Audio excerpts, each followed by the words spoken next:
I slipped in the lobby of a building that I was delivering pizza to and broke my wrist. Is this a slip and fall case, or is it workers' comp? That's a great question, and honestly, it's a type question a lot of people have, especially in this type of situation. It can be both.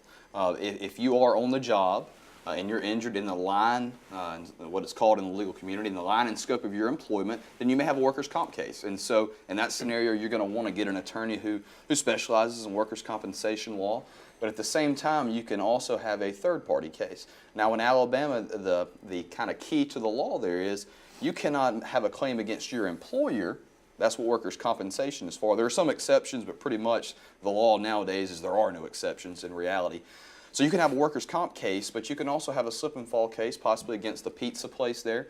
And that's exactly what we've been talking about all night. Everything we've talked about all night will come into play in that slip and fall case. And so you can have both at the same time. We have already heard from some viewers who wonder about workers' comp and slip and trips and falls and the difference. What do you say to this one? Well, and exactly, Blake was spot on. I think something that everybody needs to be aware of in workers' comp context is that there's third-party liability in a lot of scenarios that you may not think of. For example, I do retaliatory discharge cases at our firm. Someone files a workers' compensation claim and then later gets fired because of it. They have a claim. That's a third-party claim.